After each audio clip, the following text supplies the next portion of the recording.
चलिए आज हमारा शिव संहिता है। कोई शिव संहिता का इंट्रोडक्शन दीजिए। सब लोग टेस्ट दे चुके हैं ना इसका? जी मैम। हाँ तो बताइए, पूजा रानी जी आप ही बताइए कुछ। सर ने डाल दिया था ना शायद इसका। कुछ भी इंट्रोडक्शन दीजिए कि शिव संहिता में क्या पढ़ा है, मतलब थोड़ा सा, तो फिर उसके बाद क्वेश्चन आंसर में करेंगे तो मजा आएगा। कोई भी हाँ हैंड रेज करिए। शिव संहिता में मैम 5 पटल हैं और और इसमें 517 सूत्र संख्या बताई गई है। कितनी? 517 नहीं है। में भी 517 ही थी शायद मैम। कहीं कहीं 642 भी बताए गए हैं। 642 बताया गया है। 642 हाँ, कहीं कहीं 642 बताए गए हैं, कहीं कहीं 517 बताए गए हैं। अच्छा, सर ने ऐसा बोले हैं 517 के लिए? जी जी। अच्छा ठीक है सर। वैसे 642 ध्यान रखिएगा। हाँ जी मैम। इनकेस अगर 517 आता है और सर ने बोला है तो फिर आप टिक कर सकते हैं। जी मैम। हाँ बताइए, 6 इसके 5 पटल हैं और चलिए सारे पटल्स के नाम बता दीजिए, फिर उसके बाद वंदना सिंह बताएंगे, फिर रामानंद जी बताएंगे। मैम पहला दार्शनिक सिद्धांत है, दूसरा तत्व ज्ञान से रिलेटेड है और लास्ट वाला हमारा तृतीय वाला आत्मज्ञान। आसन वाला है। पहले तीसरा बताइए, आसन वाला है ना? दूसरा आसन। चतुर्थ पांचवा फिर चौथा हमारा मुद्रा से रिलेटेड और हाँ पांचवा जी। आत्मज्ञान से रिलेटेड है। किससे? आत्मज्ञान। आत्मज्ञान से। हाँ जी। ठीक है। आप वंदना जी बताइए सारे पटल्स में क्या क्या है, थोड़ा थोड़ा जी कुछ बताइए। जी जी। प्रथम पटल में दार्शनिक सिद्धांत की चर्चा की गई है, ज्ञान अज्ञान के बारे में विस्तृत ज्ञान चर्चा की गई है। कर्म कांड और ज्ञान कांड के भेद किया गया है। और दूसरे पटल में शरीर की तुलना ब्रह्मांड से की गई है।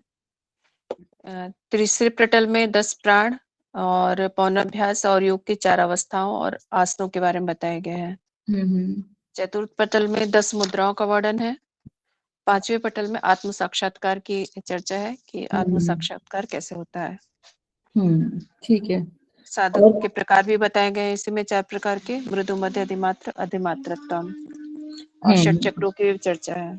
हाँ ठीक है, बिल्कुल सही बताया आपने, अच्छे से आपको याद है। तो चलिए हम एक एक लेते जाते हैं। रामानंद जी आप कुछ बताना चाहेंगे? इन्होंने बता दिया मैम अभी। हाँ जी। तभी बताता हूँ मैं। दार्शनिक सिद्धांत में जो ज्ञान अज्ञान के बीच बताया गया है और इसमें महायोग का भी वर्णन आता है। शिवजी महल में रहते हैं, यानी महायोग का वर्णन प्रथम पटल में नहीं आता है। प्रथम पटल में नहीं आता, बट शिव संहिता में आता है। हाँ शिव संहिता में आता है। आप एक प्रथम पटल के बारे में बता रहे हैं ना, ऐसे बताइए तो ना आपको आत्म आपसे गलती नहीं होगी। पांचवा। मतलब देखिए रामानंद बताएं, हम ये आपसे कहना चाह रहे हैं कि जैसे आप प्रथम पटल द्वितीय पटल ऐसे करके थोड़ा सा बताएंगे तो आपको याद रहेगा। अगर अदरवाइज क्या होगा कि आप मिक्स कर दोगे, क्योंकि ये भी क्वेश्चन आता है कि किस पटल में क्या है, और ये क्वेश्चन अक्सर पूछे जाते हैं। तो आप इस हिसाब से याद करिएगा, ठीक है? अभी आप बता दीजिए, लेकिन इस हिसाब से याद करेंगे तो आपकी एग्जाम में कोई भी क्वेश्चन गलत नहीं होगा। जी। चलिए दूसरा पटल बताइए। का नाम दूसरे पटल का नाम तत्व ज्ञान है। हाँ जी। तत्व ज्ञान में जो चंद्र की 16 कला है, सूर्य की 12 कला और 14 नाड़ियों का वर्णन किया गया है। उसमें चित्रा नाड़ी को भी उपाधि रूपा कहा गया है। बिल्कुल सही। हाँ। सुषुम्ना के 5 स्थान बताए गए हैं। और अ, तीसरे पटल में योग की 4 अवस्था बताई गई है, जो मंत्र ये अपने आरंभ, घटा, परिचय, निष्पत्ति अवस्था को ही योग की 4 आरंभ, अवस्था बताई घटा, गई है। परिचय, निष्पत्ति। हाँ। हाँ जी। 10 प्राण, हम्म सिद्धि के 6 लक्षण बताए गए हैं और इसमें नियम 7 बताए गए हैं। हाँ जी। उसके बाद 4 आसन है, हाँ उसमें हाँ। सिद्धम पद्मम उग्र स्वस्ति, और चतुर्थ पटल में 10 मुद्राओं का वर्णन है, हम्म। और पंचम पंचम पटल का नाम आत्म साक्षात्कार, और हम्म। 3 विघ्न की चर्चा की गई है, भोग रूप, धर्म रूप, बिल्कुल सही, ज्ञान रूप, बिल्कुल सही। हाँ। और ये मंत्र हठ लय राज योग का वर्णन किया गया है, महायोग का वर्णन किया गया है, बिल्कुल सही। और साधक के प्रकार बताए गए हैं, मृदु, मध्य, अधिमात्र, अधिमात्रतम, हम्म। और उसके अलग अलग स्थान पर हाँ, ध्यान करना। बिल्कुल सही। आपको सारा ऐसे अच्छे से याद है और वैसे ही याद रखिएगा, क्योंकि ये क्वेश्चन पूछा जाता है जी कि किस में क्या है। ये क्वेश्चन इस तरीके का जरूर आ जाता है, अगर सिर्फ संहिता पूछेंगे तो ये पूछ लेंगे ये। ठीक है, आपको एकदम याद है अच्छे से, आप ऐसे ही याद रखिएगा। चलिए, पहला क्वेश्चन है, शिव संहिता के मुताबिक निम्न को क्रम से लगाएं। अब देखिए, अगर आपको पटल के बारे में सब पता है तो ही आप ये क्वेश्चन लगा पाएंगे।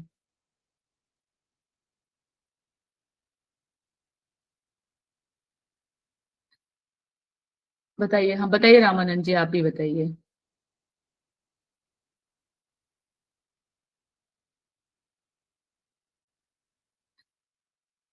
बताइए, हाँ बताइए रामानंद जी, आप ही बताइए।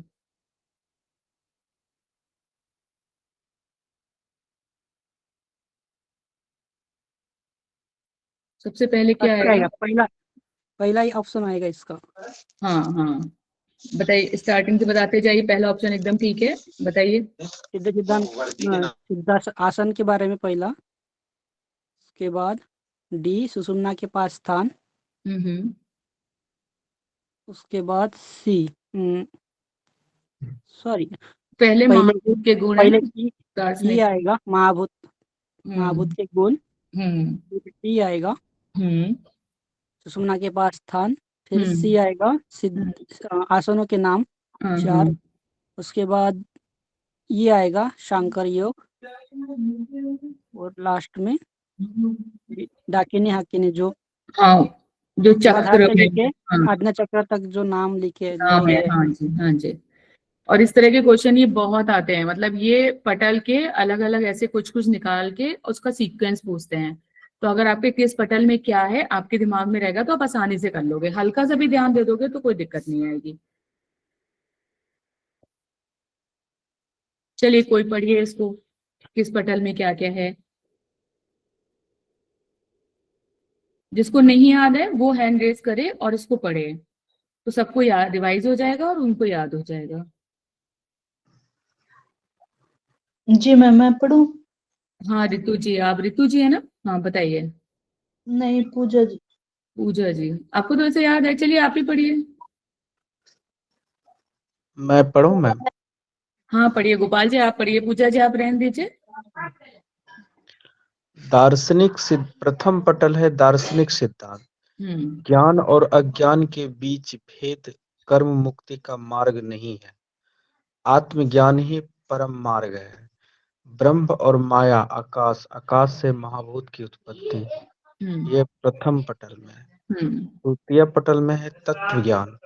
शरीर की तुलना ब्रह्मांड से। हम्म। चंद्रमा 16 कलाओं से युक्त, सूर्य 12 कलाओं से युक्त, 14 मुख्य नाड़ियां, चित्रा नाड़ी उपाधि रूपा है। सुषुम्ना के 5 स्थान बताए गए हैं। यह द्वितीय पटल में है। हम्म। तृतीय पटल में योग की 4 अवस्था, हम्म। आरंभा घटा, इस सीक्वेंस में है सर। आरंभा घटा परिचय निष्पत्ति। हाँ, आरंभा घटा परिचय निष्पत्ति। हम्म। उसके बाद 10 प्राण है, सिद्धि के 6 लक्षण है, हम्म। पावनाभ्यास 20 बार कुंभक करना है, क्या खाएं क्या ना खाएं, हम्म। 7 नियम बताए गए हैं। ये तृतीय पटल में है। हम्म। थोड़ा थोड़ा अनेक बार खाएं, हम्म। 5 धारणा, पंच धारणा का अभ्यास, 4 आसन, सिद्ध, पद, उग्र, स्वस्तिकासन।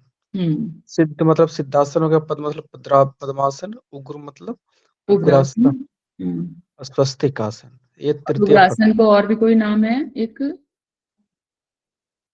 शुक्रासन, पश्चिमोत्तानासन, पश्चिमोत्तानासन भी कहते हैं। हाँ, इसके बाद चतुर्थ पटल है। चतुर्थ पटल में है 10 मुद्रा का वर्णन। योनि मुद्रा भी, शिव को प्रिय चित्रा नारे, बिंदु जय को सांकर योग कहा गया है। रज सूर्य समान, पार्वती जी रज रूपनी, वीर्य चंद्रमा शिव समान। पंचम पटल है आत्म साक्षात्कार। 3 विघ्न, भोग रूप, धर्म रूप, ज्ञान रूप। ये 3 विघ्न है। मंत्र योग, हठ योग, लय योग, राजयोग की चर्चा है। साधक के प्रकार मृदु, मध्य, अधिमात्रतम। अलग अलग स्थान पर ध्यान, षट चक्र की विस्तृत चर्चा। इसके जितने इन्होंने पॉइंट दिए ना, ये समझ लीजिए सब पे क्वेश्चन बनता है। सारे जितने भी ये पॉइंट्स हैं मेनन सर ने डाले हैं इसमें, सब में क्वेश्चन बनता है। तो आप लोग ये अच्छे से, इतने क्वेश्चन तो आपको तैयार होने चाहिए एकदम पक्के कि इसमें इस पटल में ये है, इसमें ये है। तो आपके जो शिव संहिता का है ना, ये सब कोई भी क्वेश्चन आपका गलत नहीं होगा। शिव संहिता के अनुसार शरीर में कुल कितनी नाड़ियां बताई गई हैं? सेकंड 3.5 लाख। 3.5 लाख। हाँ बिल्कुल सही है, 3.5 लाख। द्वितीय पटल में 3.5 लाख राशि बताई गई हैं। हाँ बताइए, सिर्फ हाँ मैचिंग करिए। आप लोगों को याद है, आप लोग बहुत अच्छे से कर लोगे।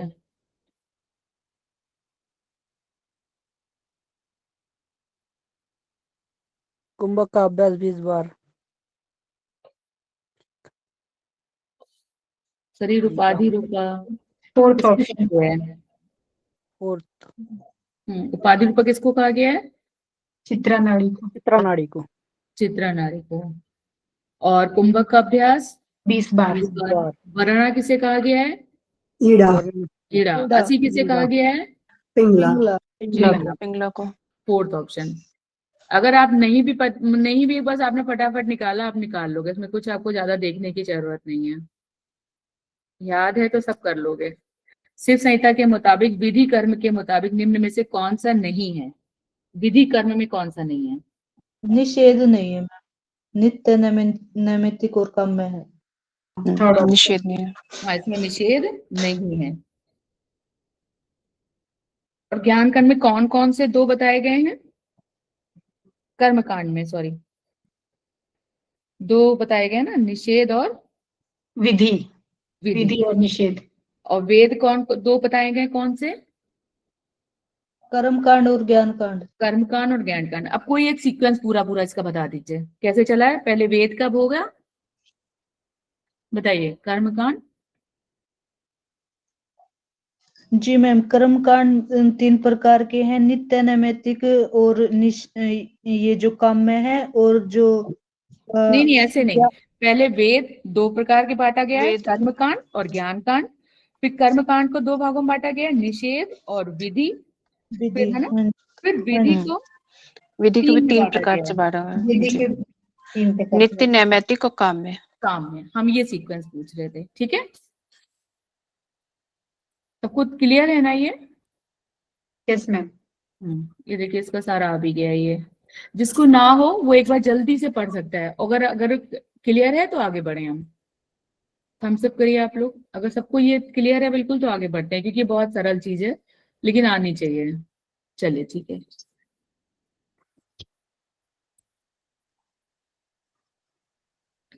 इसमें हाँ मिलान करिए आप। इससे क्वेश्चन आ जाता है, अक्सर आ जाता है इससे। दुर्गा का ईश्वर 4th वाला। हाँ बिल्कुल सही। लक्ष्मी का विष्णु। सरस्वती का ब्रह्मा जी। और ब्रह्म के तेज से आकाश। हाँ, ब्रह्मा का तेज से आकाश, ठीक है। और इनके सबके वो गुण भी बता दीजिए। दुर्गा का कौन सा गुण है? दुर्गा का है तमोरूप, तमोगुण। लक्ष्मी का सत्वगुण और सरस्वती का रजोगुण। ठीक है, बिल्कुल सही। ऐसे जैसे आप लोग तैयार करो ना, ऐसे आप लोगों को कोई भी क्वेश्चन नहीं गलत होगा। शिव संहिता के मुताबिक तमोगुण का संबंध निम्न में से किससे है? सरस्वती। दुर्गा कहाँ दुर्गा बोल? Durga sorry Durga sorry Durga Durga. दुर्गा से दुर्गा से है, और दुर्गा किससे रिलेटेड था? दुर्गा ईश्वर। ईश्वर से ईश्वर से। तो यहाँ पे क्या आंसर होगा? बस यही देखो, ध्यान देने वाली बात है ना। ईश्वर ईश्वर। फोर्थ ईश्वर ऑप्शन। Fourth option. सबको पता था, लेकिन बस वही है ना कि तो ध्यान देने वाली बात होती है। शिव संहिता के अनुसार चंद्रमंडल का स्थान कहाँ बताया गया है? मेरु श्रृंग में। मेरु श्रृंग में। कितनी कलाओं से युक्त है चंद्रमा? 16 16 कलाओं से। और सूर्य का कहाँ बताया गया है? नाभि मंडल। नाभिन सुमेरु नहीं, सूर्य का नाभि में नहीं बनाया बताया गया है। सुमेरु मेरुदंड के मूल में बताया गया है ना। हाँ जी, मेरुदंड के मूल में। के मूल में। हाँ जी, मेरुदंड। और कितनी कलाओं से युक्त बताया गया है सूर्य? 12 कलाओं। 12 12 कलाओं से। और हम लोगों ने किसमें पढ़ा था कि सूर्य चंद्रमा की कलाएं डिफरेंट थी? एसएसपी में पढ़ा था। एसएसपी में कोई 13 और बताया 17। चंद्रमा की कितनी थी और सूर्य की कितनी थी? चंद्रमा की 17 थी और सूर्य की 13 थी। 13 थी। और अग्नि की कितनी थी? 11। अग्नि की 11। बिल्कुल सही बताया वंदना जी आपने। और इसमें जो है कितनी है? चंद्रमा की 12 है। 16 है। 16 है चंद्रमा Sorry, की है चंद्रमा और की 16 सूर्य है की और सूर्य की 12 12 है। है और अग्नि की भी 12 है।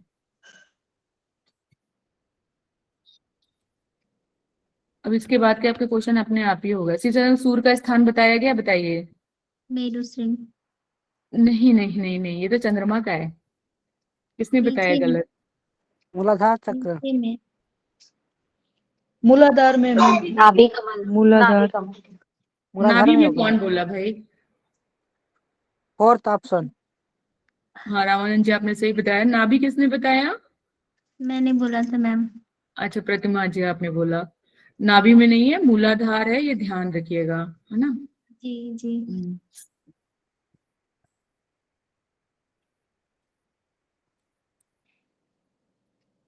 शिव संहिता में हाँ पंचवर्णों ज्वला शुद्धा किसके लिए कहा गया है? पूर्णा के लिए। पंचवर्णों ज्वला शुद्धा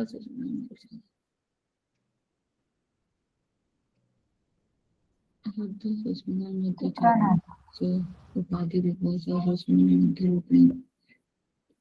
फर्स्ट ही आएगा मैम। चित्रा नाड़ी के लिए। चित्रा नाड़ी के लिए कहा गया है। जी चित्रा नाड़ी के लिए कहा गया है। सुषमा के मध्य चित्रा नाड़ी विचरण करती है, जो 5 वर्णों से युक्त है। पंच वर्णों ज्वला शुद्धा, जो 5 वर्णों से युक्त है, शुद्ध है। चित्रा नाड़ी को शरीर की उपाधि रूपा कहा गया है।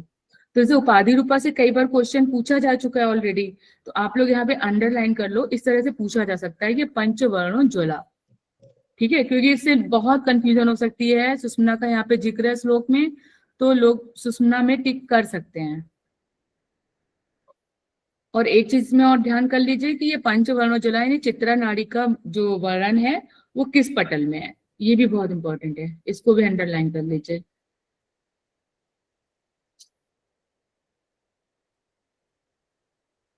मूलाधार का स्थान बताया गया है।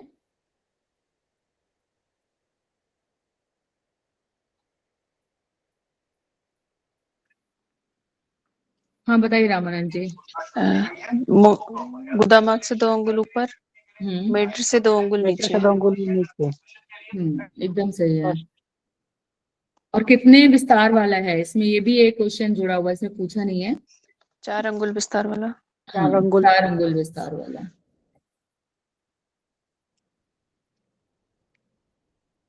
अब बताइए, ये वाग्देवी शब्द का इस्तेमाल किसके लिए किया गया है?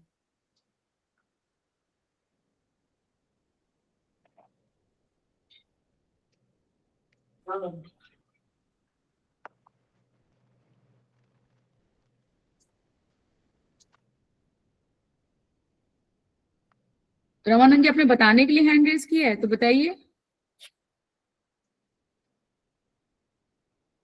हाँ ये पहले से हैंड रेस किया है जी पहले। कुंडलिनी। अच्छा पहले से किया था। कोई नहीं, फिर भी ट्राई करिए। कुंडलिनी। कुंडलिनी। किसने, वर्षा जी ने आंसर दिया था शायद मैसेज में। और कुंडलिनी के 2 और नाम बताए गए थे, वो भी बताइए।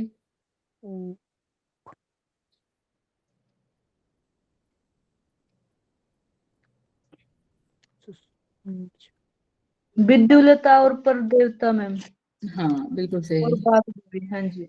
और वाग्देवी, 3 नाम है। फिर से बताइए कोई एक लोग तीनों नाम।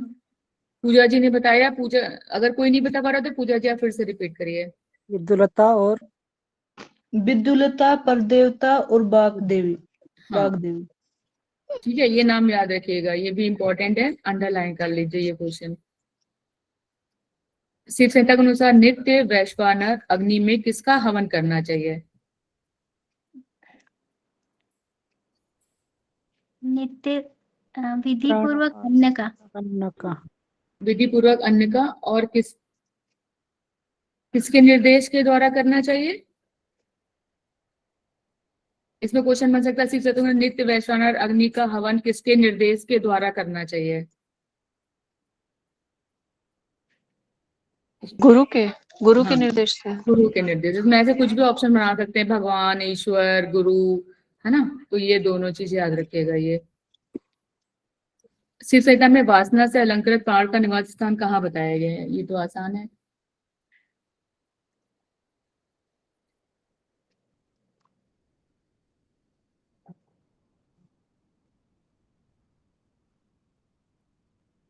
हृदय कमल में मैम। हृदय कमल में। और ये प्राणों का जिक्र किस पटल में किया गया है?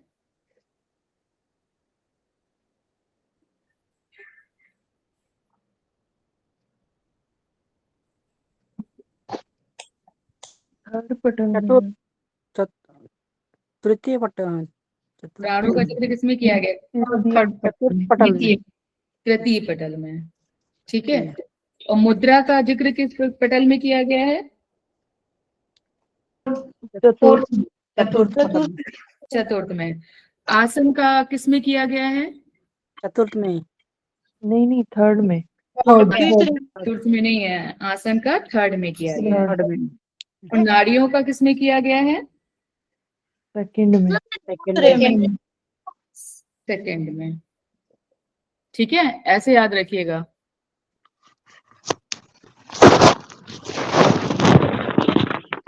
शिव संहिता में भगवान शिव ने 2 श्रेष्ठ प्राण किसे कहा है? प्राण और समान। प्राण और अपान। और 10 प्राणों की चर्चा किसमें है, किस पटल में है? तृतीय पटल। द्वितीय की तृतीय? तृतीय, तीन। हाँ, 3 पटल में। चलिए बताइए। शिव संहिता के अनुसार योग सिद्धि के लक्षणों को क्रम से लगाएं। ये में साधक तत्व बताए गए हैं ना, ये वो है हमारे, ये मतलब जो हमारे सिद्धि के लक्षण जो हमें मिलते हैं।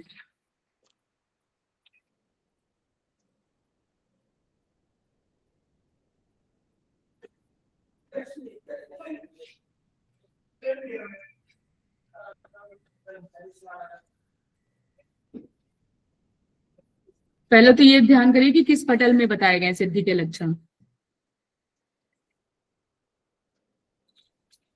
कोई बताएगा? तृतीय में। तृतीय में, हाँ ठीक है रामानंद जी, बिल्कुल। वेदन जी क्या बात है, आज आप नहीं बता रहे हो? जी मैम, तबीयत थोड़ी ठीक नहीं है। अच्छा अच्छा, कोई बात नहीं, आप सुनिए फिर। लेकिन मेमोराइज करते रहिए तो याद हो जाएगा, है ना। विश्वास फिर श्रद्धा से युक्त गुरु पूजन, समता का भाव, मिताहत। इसमें एक लक्षण और में से वो कहाँ पे आएगा, कोई बता सकता है कौन सा है? जी मैम, 5वां है इंद्रियों पर विजय। हाँ बिल्कुल सही, पूजा जी ने एकदम सही बताया, 5वां है इंद्रियों पर विजय। इसके 6 फल हैं और ये 5वां है इंद्रियों पर विजय। ओहो। शिव संहिता के मुताबिक नारी शुद्धि से निम्न से कौन सी अवस्था का उत्थान होता है? ये तो सरल क्वेश्चन है बहुत।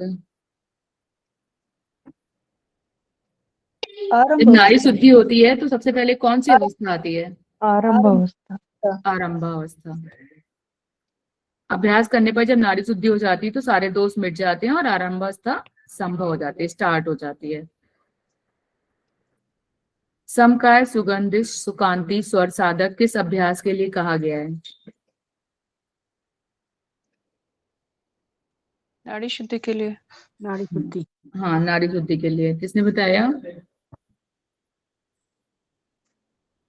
वंदना। वंदना एकदम सही बता रहे हो आप। नाड़ी शुद्धि से क्या होता है? योग के शरीर चिन्ह दिखाई देते हैं। समकाय, सुगंधित, सुकांति, स्वर साधक, योगी का शरीर सुगंध संतुलित हो जाता है और सुगंधित हो जाता है, कांति युक्त हो जाता है, स्वर सज जाता है। ये चारों इसके लक्षण भी याद करने पड़ेंगे। ये सबको याद है ये तो एक बार याद कर लीजिए। नाड़ी शुद्धि के लक्षण क्या क्या हैं, चाहे संस्कृत में याद कर लीजिए चाहे हिंदी में याद कर लीजिए। इसका ट्रिक भी बना सकते हैं कुछ।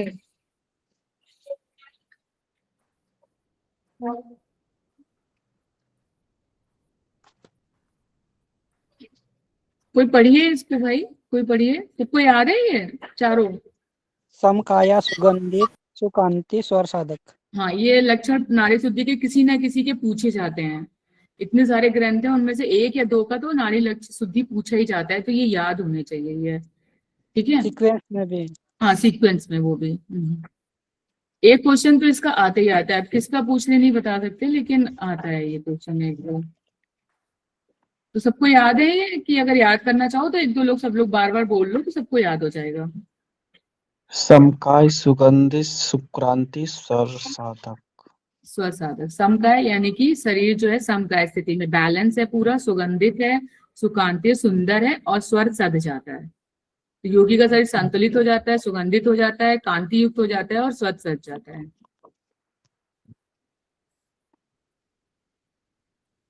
अभी इतना ऐसे कुछ ऐसे टफ नहीं आया जो याद कराने वाला हो। हाँ, नियमों को क्रम से लगाएं, ये याद करना पड़ेगा। इसके नियम पूछे जाते हैं और इसके नियम थोड़े डिफरेंट हैं। बताइए कितने नियम बताए गए शिव संहिता में? 10। 10 नियम है। नहीं, 10 सात नियम है। नहीं है, 7 है, 7। 7 नियम बताए गए हैं। पहले तो ये सीक्वेंस बताइए, फिर सारे 7 सीक्वेंस से याद करते हैं। ना पीयूष जी सही बता रहे हैं, 7 बताए गए हैं। मैम फर्स्ट वाला ही है क्या? लगाइए आप, देखिए। फर्स्ट वाला तो नहीं है।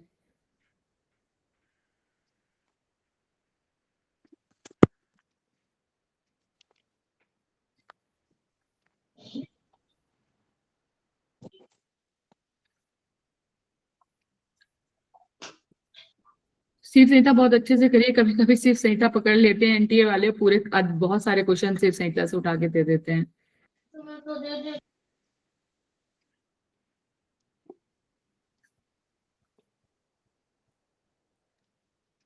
नहीं, 4th नहीं है विशाली जी।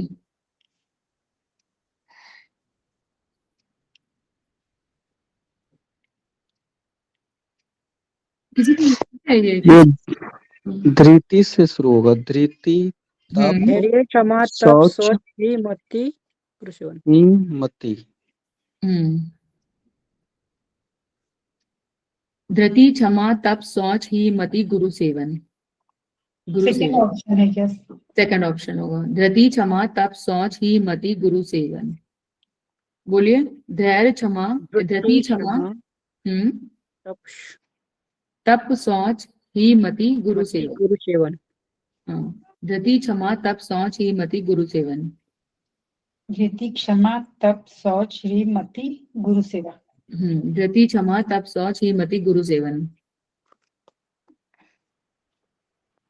ये बिल्कुल अलग है, इसमें नियम और दोनों ही एक आधे नियम के भी इन्होंने दे दिए हैं।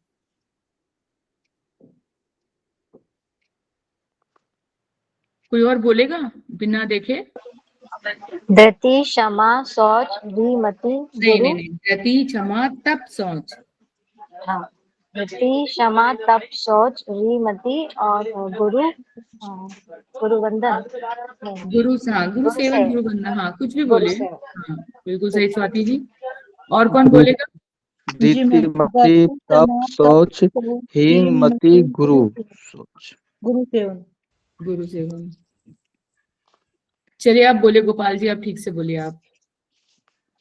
धृतिमति तप नहीं नहीं, शौच। धृति क्षमा तप शौच धृति क्षमा तप शौच हीनमति गुरु से। धृति क्षमा तप शौच हीनमति गुरु सेवन। धृति क्षमा तप शौच ह्रीमति गुरु सेवन। ठीक है। धृति क्षमा तप शौच ह्रीमति गुरुसेवन। हाँ मैम थोड़ा त्रिशिखी से मिलता जुलता है नियम से। नहीं मिलता तो है, लेकिन इसमें सात है ना, तो वो थोड़ा सा 10 है। ध्यान रखना पड़ेगा। जी जी, उसमें उसमें 10 है। 10 है। हाँ मैं एक बार चलिए। बोल देती हूँ, याद हो जाएगा मैम। क्या कह रहे हैं? एक बार मैं बोल लेती हूँ। बिल्कुल प्रतिमा जी बोलिए। धृति क्षमा तप शौच ह्रीम और मति गुरु सेवन। धृति क्षमा तप शौचम हीनमति गुरु सेवनम सदैतानि परम योगी नियमानि समाचरेत्। धैर्य क्षमा तप शौच हीनमति सात्विक बुद्धि गुरु सेवन, हमेशा इन नियमों का आचरण करना चाहिए। इसमें 7 बताए गए। हींग मतलब क्या हुआ? क्या चीज? धैर्य तो समझ गए, क्षमा तप ये शौच। लज्जा होती है ना? लज्जा। अच्छा लज्जा। मति सात्विक बुद्धि होगी, बाकी पता ही है ना? ये लज्जा है। चलिए ये वाला बताइए 19 का। इसको सब लोग और एक बार याद कर लीजिएगा। धृति क्षमा तप शौच हीनमति गुरु सेवन।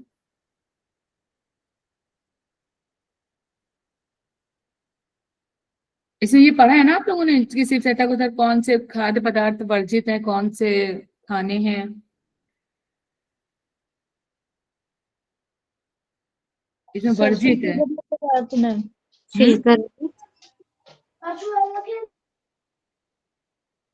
कौन से वर्जित है और कौन से नहीं वर्जित है?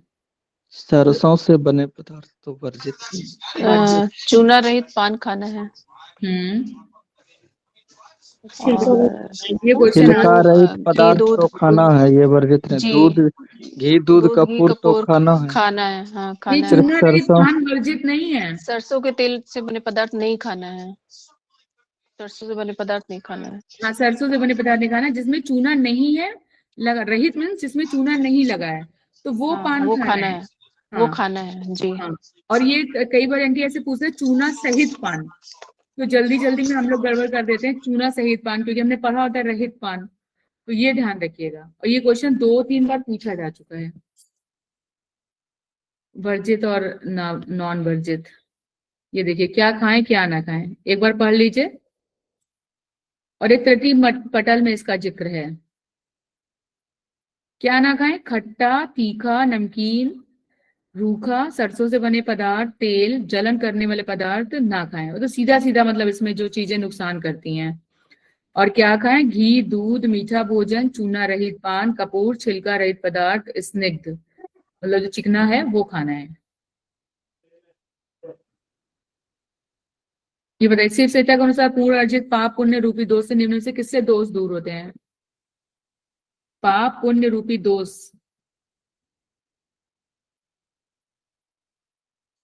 बहुत अच्छा क्वेश्चन है ये।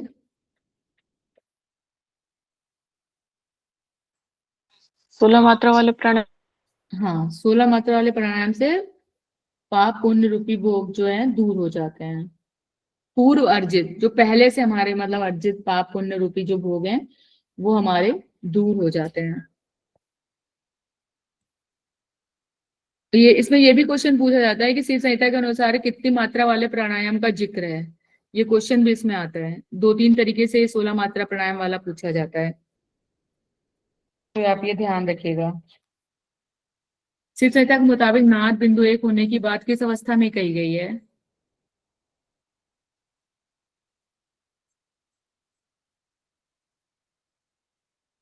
घटावस्था में। हाँ आखिरी वाले में। नहीं, निष्पत्ति में नहीं कही गई है। निष्पत्ति तो लास्ट की स्टेज होती है ना, उसमें तो एक ऊपर कही के गई है, नाद बिंदु एक होना, प्राणापान एक होना, जीवात्मा परमात्मा एक होना, एक होना, ये सब घटावस्था में ही होते हैं। एक अवस्था में कही गया है।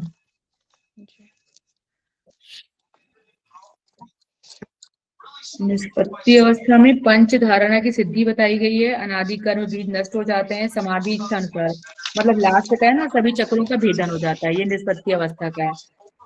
और परिचय अवस्था में शायद वो है कुंडली जागरण की बात करी गई है परिचय अवस्था में, और त्रिकुंड की बात करी गई है। त्रिकुंड इसमें इंपॉर्टेंट है परिचय अवस्था में, हो सकता है आगे क्वेश्चन आए अभी। जी, त्रिकूट कर्म पता चल जाता त्रिकुंड है। कर्म का और परिचय अवस्था का वो मतलब कुंडलियों का भेदन की बात करी गई है। सिर्फ संहिता के मुताबिक प्रत्याहार की स्थिति कब आती है?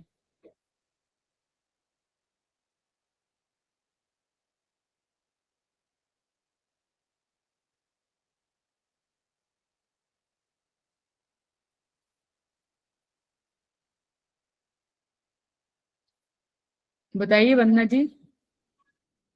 एक प्रहर वायु धारण एक से। प्रहर वायु धारण करने से। हाँ, प्रत्याहार की स्थिति आती है एक प्रहर वायु धारण करने से।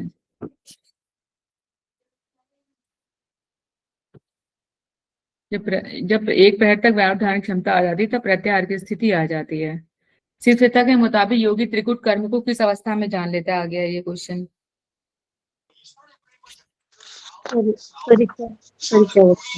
परिचय अवस्था में। और एक प्रहर में कितने कितने घंटे होते हैं? 3 घंटे। हाँ, 3 और घंटे। एक प्रहर को एक याम भी कहते हैं, ये पता है आप लोगों को? जी मैम, एक पहर 3 घंटे एक याम। हाँ, एक याम।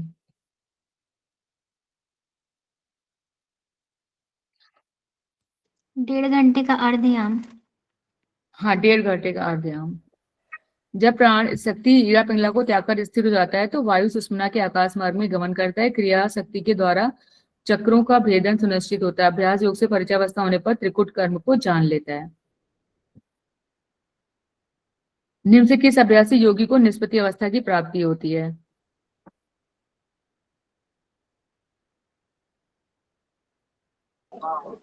हम पंचधारणा। पंचधारणा। पंचधारणा बिल्कुल सही है। निष्पत्ति की अवस्था होती है पंचधारणा से।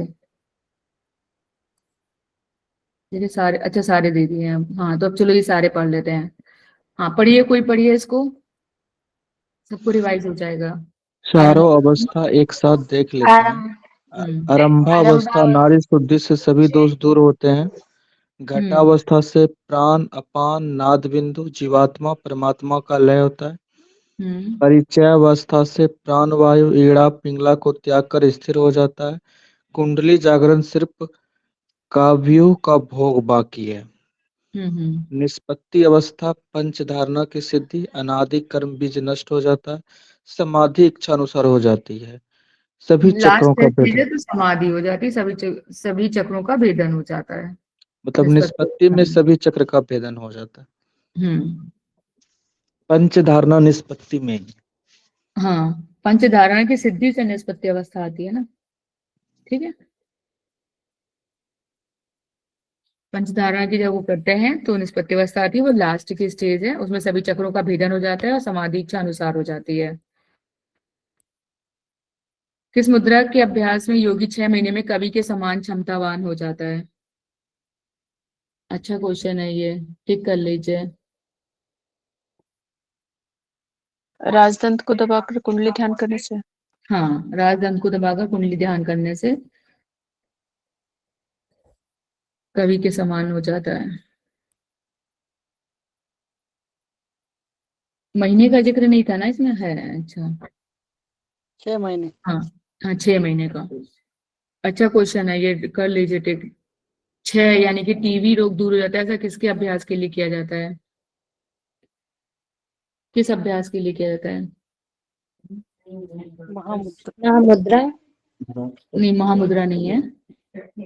काकी मुद्रा कुंडली ध्यान।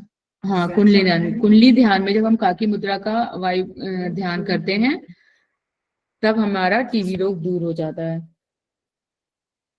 काकी मुद्रा में बैठ के वायु पान करना। किस अभ्यास से साधक स्वयं भैरव समान हो जाता है? ये सारे इंपॉर्टेंट क्वेश्चन है, इनमें से कोई भी क्वेश्चन आ सकता है।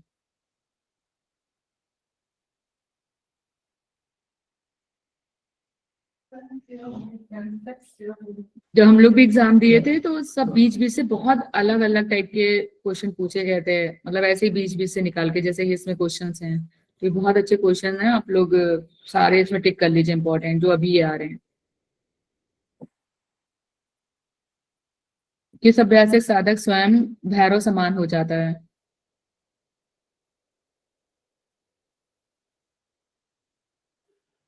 दांत दबाकर जीवा से वायुपान। दांत दबाकर जीवा से वायुपान करने से भैरव भैरव समान होता है। और दांत दबाकर अगर कोई करेंगे तो कौन सा प्राणायाम कहलाएगा ये? चित्तकारी। शीतकारी। शीतकारी। शीतकारी में दोनों दांतों को ज्वाइन करके वायु को अंदर की ओर खींचते हैं। और ये प्राणायाम का चर्चा किस पटल पटल में है?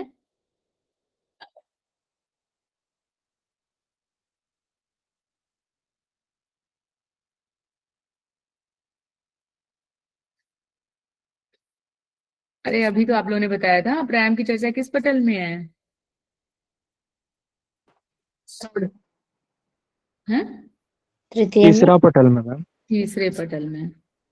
अब इसके देखिए 2-3 और चीजें भी लिखी हैं। हाँ, 6 माह तक अभ्यास करेंगे तो सभी पापों से मुक्ति हो जाएगी, सभी रोग नष्ट हो जाएंगे। 1 साल तक अभ्यास करेंगे तो मृत्यु को जीत लेता है। और 3 साल तक अभ्यास करेंगे तो स्वयं भैरव बन जाता है, अष्ट सिद्धियां प्राप्त होती है और भूत गुणों पर विजय होती है। ठीक है, सबको आता है ये?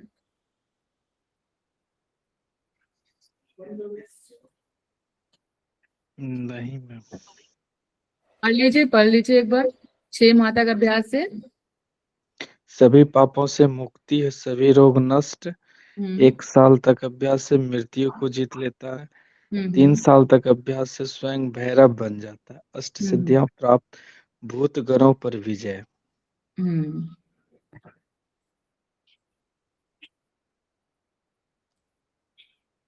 कितनी देर प्राण वायु स्थिर होने पर योगी रुई की तरह हल्का हो जाता है?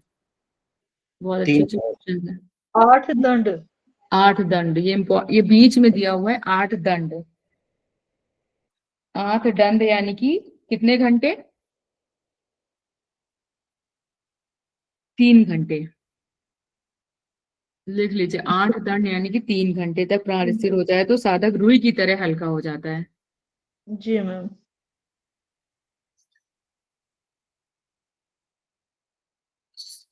सौ ब्रह्म के काल पूरे होने पर कब योगी की मृत्यु नहीं होती है?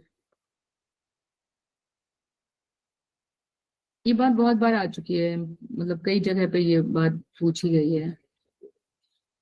पंच धारणाओं की सिद्धि पर।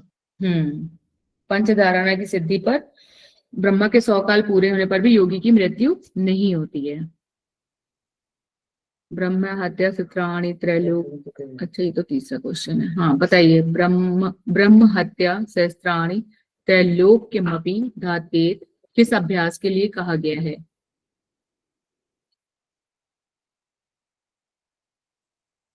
ये वही क्वेश्चन है जिसमें तो ना ब्रह्म हत्या का पाप नहीं लगता है, तीनों लोके के घात का पाप नहीं लगता। मुद्रा गुरु सैया के भोग का। ये अच्छा, ये इंपॉर्टेंट क्वेश्चन है, इसको टिक कर लीजिएगा प्लीज। इसको सीक्वेंस में पूछते हैं कि योनि मुद्रा के अभ्यास से जो किन किन चीजों के फल की प्राप्ति होती है। तो मतलब 100 से ज्यादा ब्रह्म हत्याओं का पाप नहीं लगता है, तीनों लोकों में घात का भी पाप नहीं लगता है, गुरु घाती मदिरापान चोरी का भी पाप नहीं लगता है, गुरु तल्पक के पाप से मुक्ति हो जाती है। मतलब आप अगर गुरु सेवा का यूज कर रहे हैं तो उससे भी मुक्ति हो जाती है। घेरण संहिता में भी सेम है। हाँ, घेरण संहिता में से भ्रूण हत्या की बात भी की गई है, इसमें नहीं की गई है। घेरण संहिता में और इसमें अभी लास्ट टाइम हम लोग कौन सा कर रहे थे, वशिष्ठ संहिता में भ्रूण हत्या की बात की गई थी योनि मुद्रा के दौरान। वो दो इसके इम्पोर्टेंट पॉइंट है। इसमें जो है वो ब्रह्म हत्या और गुरु सैया वाला जो गुल तल्पक है ना, ये पूछा जाता है। गुरु तल्पक के पाप से मुक्ति। सुरापी। सुराप क्या बोले आप? सुरापी भी है, ब्रह्म हत्या, गुरु भ्रूण हत्या, सुरापी, गुरुतल्पक। गुरुतल्पक, हाँ हाँ हाँ ठीक है ठीक है। सिर्फ अनुसार सूची 1 सूची 2 को मिलान करिए। अच्छा फूट भी है।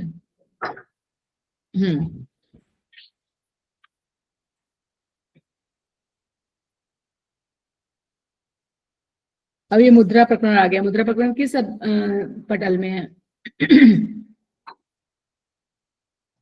चतुर्थ में। चतुर्थ। हाँ अब करिए। खेचरी तो मृत्यु मातंग केसरी में। खेचरी, खेचरी मृत्यु मातंग केसरी कहा गया खेचरी को भी। और महाबंध,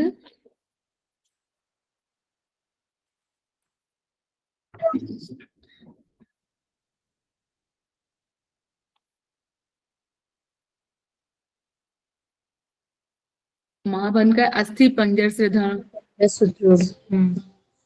महाबंध का अस्थि पंजर से धन। और महावेद ब्रह्मरंध्र में लीन। ब्रह्मरंध्र में लीन हो जाती है। और महामुद्रा का हो जाएगा कामधेनु। मुद्रा को कामधेनु के समान कहा गया है। फिर से बताइए। हाँ फिर से बताइए एक बार फिर से सारे। महामुद्रा, आप बताइए। महामुद्रा कामधेनु, महामुद्रा कामधेनु, हाँ, खेचरी केसरी, महावेद कुंडलिनी ब्रह्मरंध्र में लीन, और महाबंध अस्थि पंजर सदा। महावेद का तो ये वाला बड़ा इंपॉर्टेंट है। उसका अस्थि पंजर सदार हो जाते हैं। महाबंध का जो अस्थि पंजर जो हमारे शरीर के होते हैं वो बहुत स्ट्रॉन्ग हो जाते हैं। ये इसका बड़ा कॉमन है ये। शीर्ष सतह के मुताबिक निम्न से किस अभ्यास से विग्रह सिद्धि होती है?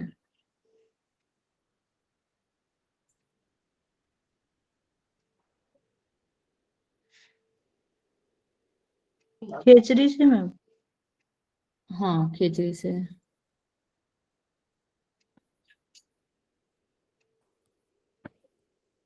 शीर्ष सतह से किस मुद्रा के अभ्यास से योनि मुद्रा की सिद्धि बताया गया है? ये भी खेचरी से। नहीं, योनि मुद्रा की सिद्धि बताया गया है। किस मुद्रा के अभ्यास से? मूल बंध। हाँ मूल बंध है। योनि मुद्रा, इसमें मूल बंध में कहते हैं ना कि योनि मुद्रा खुद ही सिद्ध हो जाती है मूल बंध के सिद्ध होने पर। Yes ma'am. ये पढ़ा है ना मूल बंध में कि मूल बंध के सिद्ध होने पर जो तो योनि मुद्रा जो है खुद ही सिद्ध हो जाती है। तो मूल बंध के अभ्यास से योनि मुद्रा की सिद्धि बताई गई है। और चतुर्पतल मुद्रा का है, ये तो पता ही है आप लोगों को। शीर्ष सतह के मुताबिक इस मुद्रा के अभ्यास से साधक सिद्ध जनों के समकक्ष हो जाता है।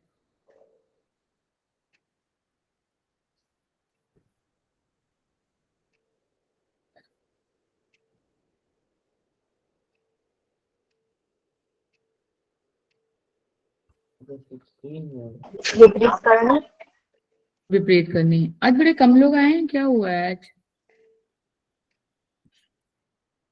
सबको ये याद था क्या पूरा?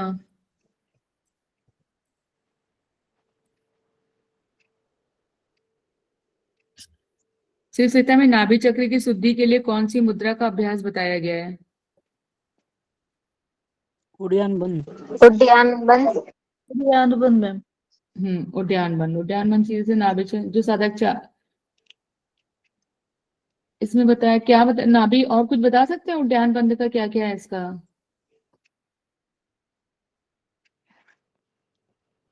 और इसमें कितने महीने तक उद्यान बंद का बताया गया है? 6 महीने तक। 6 महीने तक और 4 बार जो उद्यान अभ्यास का करता है तो उसकी नाभि चक्र शुद्ध हो जाता है, वायु की सिद्धि हो जाती है, मृत्यु को जीत लेता है, जठराग्नि प्रदीप्त होती है, सोमरस की वृद्धि होती है। तो इसमें 2 चीजें ज्यादा इंपॉर्टेंट थी, वायु की सिद्धि होती है, मृत्यु को जीत लेता है, और नाभि चक्र वाला जो है आपने पढ़ ही लिया। शायद नीचे दिया होगा, देखते हैं। हाँ ये है। जो साधक 4 बार लगातार 6 माह तक उद्यान बंद का अभ्यास करता है उसका नाभि चक्र शुद्ध हो जाता है और वायु की सिद्धि हो जाती है, मृत्यु को जीत लेता है, जठराग्नि प्रदीप्त होती है, सोमरस की वृद्धि होती है। कोई बता सकता है बिना देखे सारे?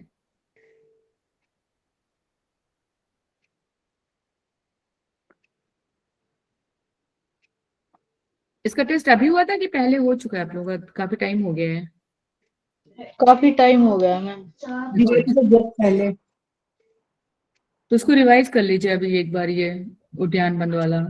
अच्छा क्वेश्चन है। कभी कभी ये ध्यान रखिए, शिव संहिता से, हठ रत्नावली से, हठ प्रदीपिका से कोई एक उठा लेते हैं और इनसे काफी सारे क्वेश्चन पूछ लेते हैं। ये इनका ट्रेंड चलता है कि शिव संहिता उठा लिया, कभी हठ रत्नावली उठा लिया को, और कई सारे क्वेश्चन एक ही से पूछ लेते हैं। तो बताइए उद्यान बंद का बताइए, उसको नीचे करते हैं। बताइए उद्यान बंद की सिद्ध बताइए, ला वो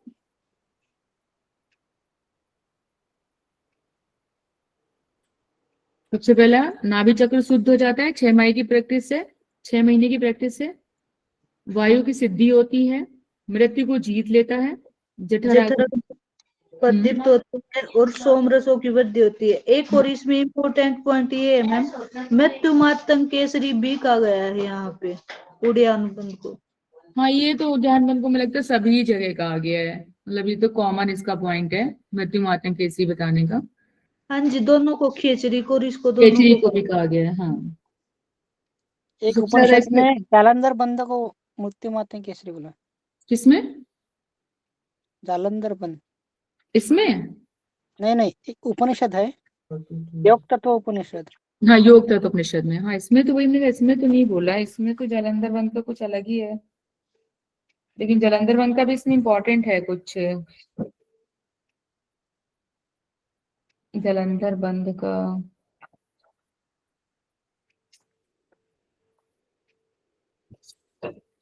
पूछ ही ले, एक मिनट रुकिए देख लेते हैं। जालंधर बंद का अमृता को प्राप्त कर तीनों लोकों में आनंदित होता है। अमरता को प्राप्त कर तीनों लोकों में आनंदित होता है जालंधर बंद का। लेकिन वो याद रखने वाला है क्योंकि जालंधर बंद का एक ही जगह पे मृत्यु मातंग केसरी बताया गया है। सांकर योग का अभ्यास किस मुद्रा से जुड़ा है?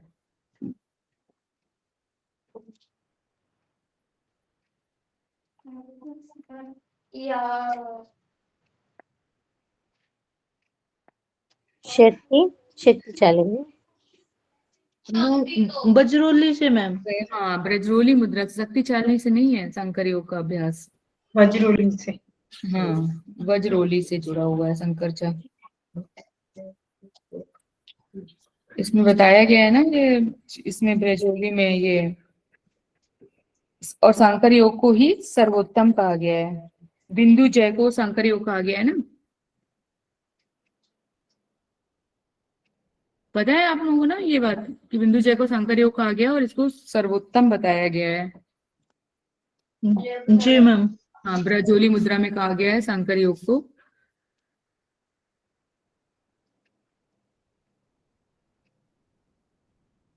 शिव संहिता में वर्णित वचनों को अध्याय के अनुसार क्रमबद्ध करें।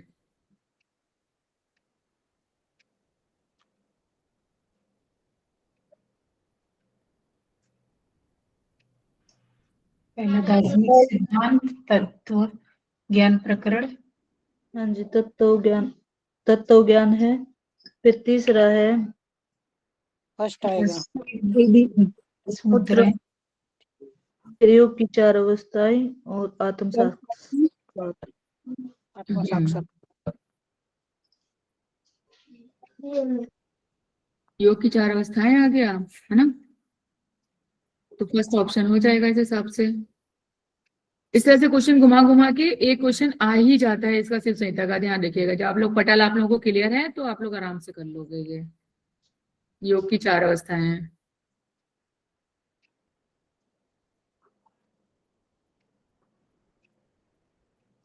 ग्रंथों के साथ परिभाषाओं का मिलान कीजिए।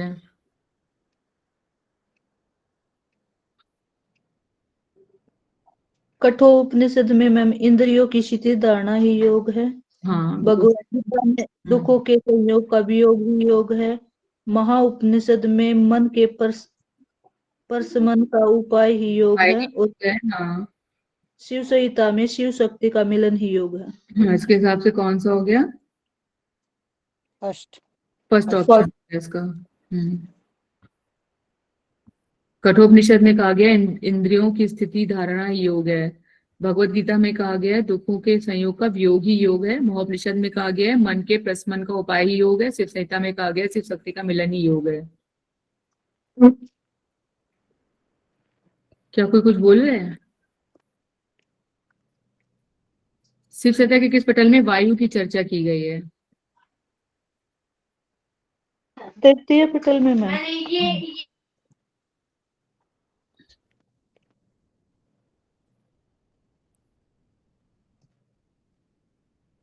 अच्छा सूची है, हाँ चलिए मुद्रा वाला जितना है उतना तो कर ही लेते हैं, है ना, टाइम तो हो रहा है। किसी की क्लास नहीं है ना बाद में इसकी? नहीं है मैम। नहीं है मैम। लेकिन इसमें काफी क्वेश्चन है तो सारा तो नहीं हो पाएगा आज, थोड़े से और करा लेते हैं ना। अगर सारा कराएंगे तो काफी टाइम हो जाएगा, पर आप लोग इतना टाइम बैठ पाओगे? 10 बज जाएंगे कराते कराते अपने तो। कर लेंगे मैम। नहीं आज फिर मेरा प्लान है उस हिसाब से इतनी देर हम नहीं बैठ पाएंगे आज। अगर कल कोई क्लास नहीं होगी तो मैं सारा कल करा लूंगी। जी कल करा ठीक है मैम, कल ही करा दीजिएगा। चलिए लेकिन अभी जितना अभी 5-6 मिनट और करा लेते हैं। हाँ महावेद से तो मैम ब्रह्म ग्रंथि का वेदन होता है। खिचड़ी से आलस से रहित हो जाना। महामुद्रा विविध रस प्रवाहित होकर मूर्धा की ओर। नहीं नहीं नहीं नहीं, महामुद्रा का नहीं होगा। कसाय आएगा महामुद्रा के लिए कसाई का दग्ध। कसायों का दग्ध होना, जो मनोविकार होते हैं ना, मन के विकार, उनका वो महामुद्रा का होगा कसायों का दग्ध हो जाना। महाबंध का होगा नाड़ी समूह में विविध रस प्रभावित होकर मूर्धा की ओर जाते हैं। महावेद का होगा ब्रह्मग्रंथि का वेदन होना। और खेचरी का होगा आलस्य से रहित हो जाना। जितने हो जाते हैं भी करा लेते हैं थोड़े से और कल जल्दी करके। अगर होगा तो दूसरा शुरू करा देंगे, सिर्फ निकाह के बाद शायद ईशावास्योपनिषद है, अगर होगा छोटा छोटा तो वो करा लेंगे। ये क्वेश्चन वो हैं जो ये 18 जून जो पेपर कैंसिल हुआ था ना, ये वो वाले हैं। सिर्फ में कितने सुषुम्ना के स्थान का उल्लेख है? ये तो सारे कर लेते हैं। 5 ये पढ़ लेते हैं। कौन पढ़ेगा ये? हम पढ़ लेते हैं। पढ़िए। द्वितीय पटल के 27वें श्लोक में कहा गया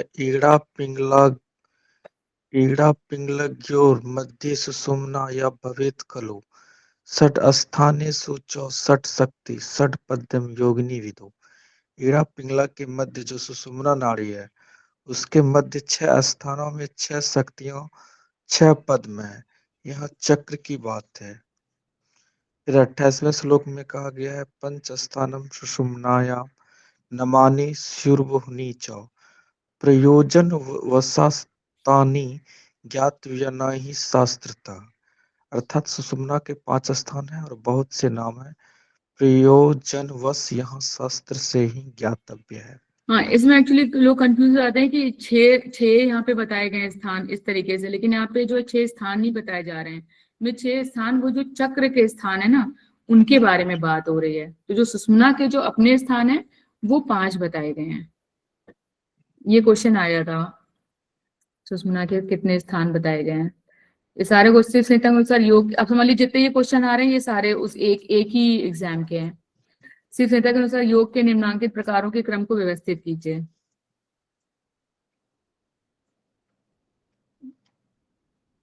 इसका महर मंत्र लय नहीं लय होगा, ये लय नहीं, गलत मत याद करिए। मंत्र हट। हाँ सॉरी, हाँ मंत्र हट सही है। मंत्र हट मंत्र हट लय राज। हाँ मंत्र हट लय राज। शिव जी महल में रहते हैं। जी हम लोग वही बनाए थे, महल में राज करते हैं। हाँ, कैसे भी आप अपना बना लीजिए, वो तो आपका अपना है, जैसे भी याद करिए, बस सही याद करिए। मंत्र हट लय राज। लगेगा साधारण क्वेश्चन है, लेकिन ये सारे क्वेश्चन एक साथ ही पूछे गए हैं। देखिए कितने सारे क्वेश्चन एक साथ आए हैं। हाँ, मिलाइए सूची।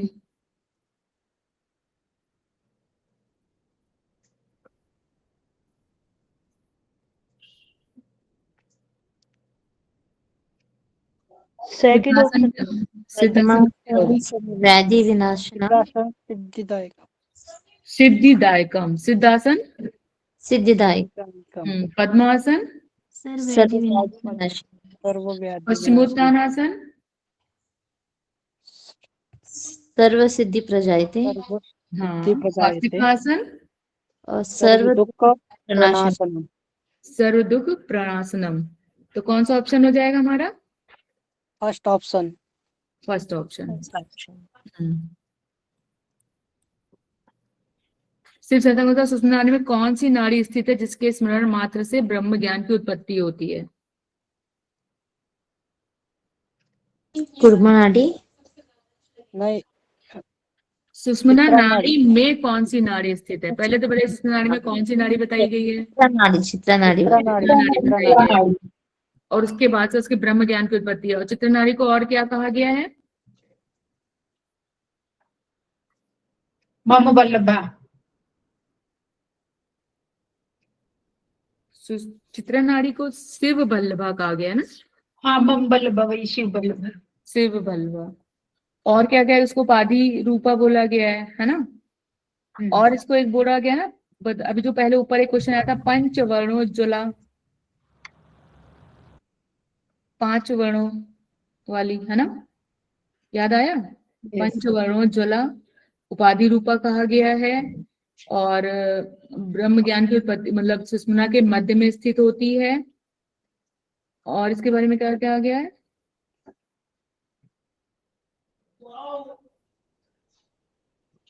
बस इतना ही है ना? इतने 3 ही 4 पॉइंट है इसके मेन। बताएगा कोई चित्रनारी के 3-4 पॉइंट में? बोलिए।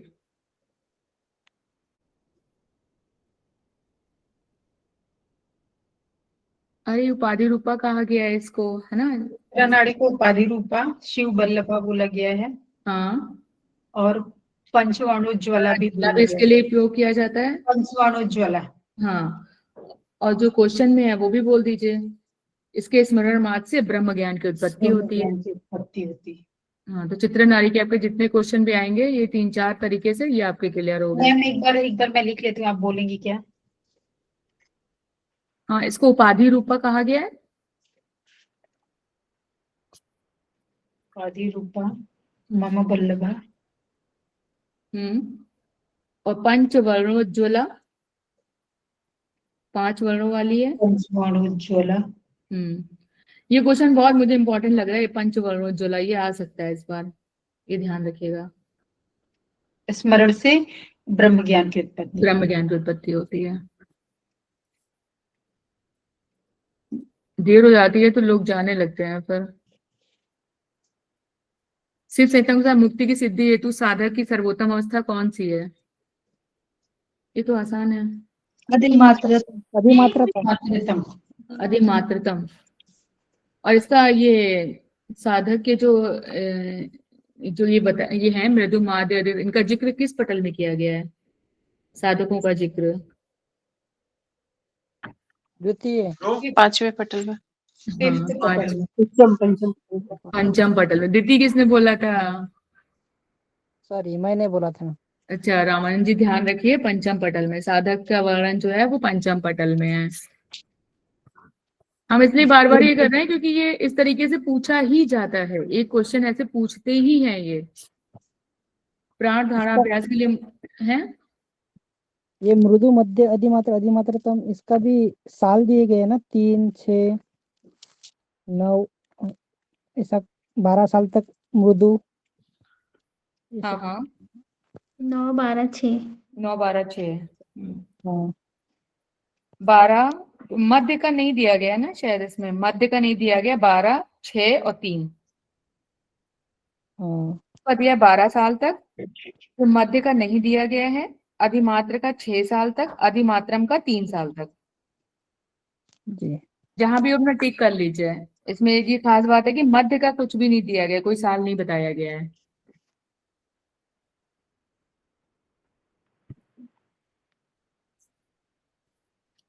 ठीक है, ये भी जी मैम। प्राण धारणा अभ्यास के लिए मुख्य दाहिने में हाथ के अंगूठे को प्रविष्ट कर उसे स्थापित करके वायु को स्थिर करने वाली योग अभ्यास विधि किस अध्याय में है? तृतीय पटल। ये पंचम पटल में, सबसे लास्ट में। ये क्वेश्चन आया था कि ज्यादातर लोगों ने गलत किया था। ये एकदम लास्ट में आपने नोट्स उठा के देखिएगा कि प्राण धारणा अभ्यास के बारे में जिक्र है, वहां पे उसका वो एक पुष्पिके पे जिक्र आता है इस जगह पे। प्राण धारणा अभ्यास के लिए मुख दाहिने में हाथ के अंगूठे को प्रविष्ट करा उसे स्थापित करके वायु को स्थिर करने वाली योग अभ्यास की विधि किस अध्याय में है? पंचम पटल में है।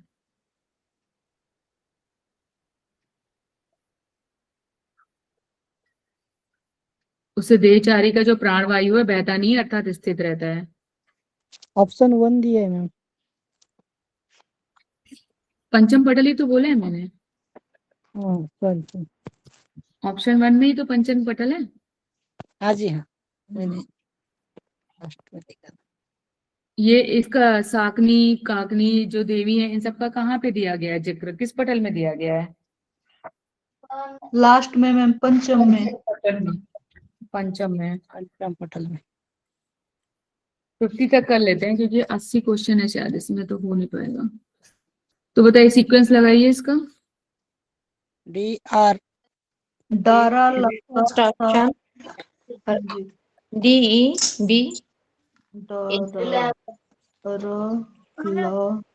DEB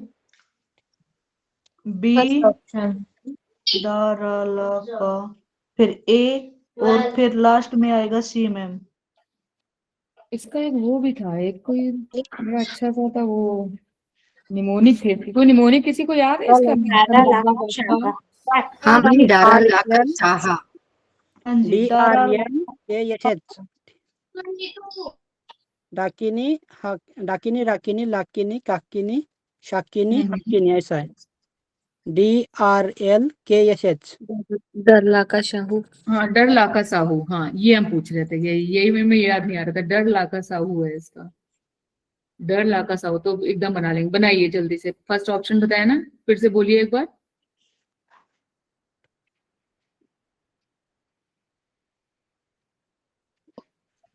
डाकिनी, हाँ, राकिनी, लाकिनी लाकिनी, काकिनी, शाकिनी और हाकिनी। ठीक है। डारा लाका साहू, ये हम लोगों को याद था, इसी से जल्दी से हो जाता था। ये याद है ना आपको? सबको याद है? सब लोग हम सब करिए, जितने लोग हैं उतने लोग करिए।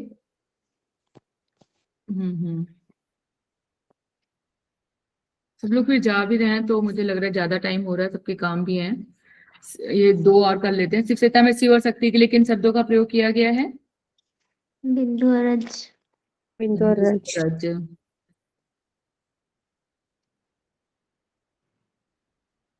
शिवसेता के अनुसार नियम है, फिर से आ गया ये, धृति क्षमा शौच। क्षमा शौच। धृति क्षमा शौच। याद है किसी को? बता सकता है सीक्वेंस? द्वितीय क्षमा तप शौच श्रीमती गुरु श्रीमती गुरु सेवनम। गुरु सेवन, श्रीमती गुरु सेवन। जो फिर से दिया हुआ है, धृति क्षमा तप शौच हीमति गुरु सेवन। ये लास्ट क्वेश्चन है। शिवसदन का कौन सा आसन व्याधि के सभी प्रकारों को नाश करने के लिए सक्षम है? अभी आप लोगों ने किया था ये। स्वस्तिकासन नहीं, वो था ना सर्व व्याधि। पद्मासन। पद्मासन सॉरी, पद्मासन। सर्व व्याधि। पद्मासन ही बोलना था मुझे। पद्मासन ही व्याधि का नाश करता है। हाँ, इसमें वो लगा देते ना, सर्व व्याधि नाशनम, ऐसे तो पद्मासन के लिए है वो। ठीक है, हम लोग आज इतना ही रखें क्योंकि बाकी लोगों का भी फिर बहुत देर हो रही है ना। तो कल बाकी कर लेंगे, और अगर बचेगा फिर टाइम तो फिर हम ईश केन वाला स्टार्ट करा देंगे, मुख्य उपनिषद।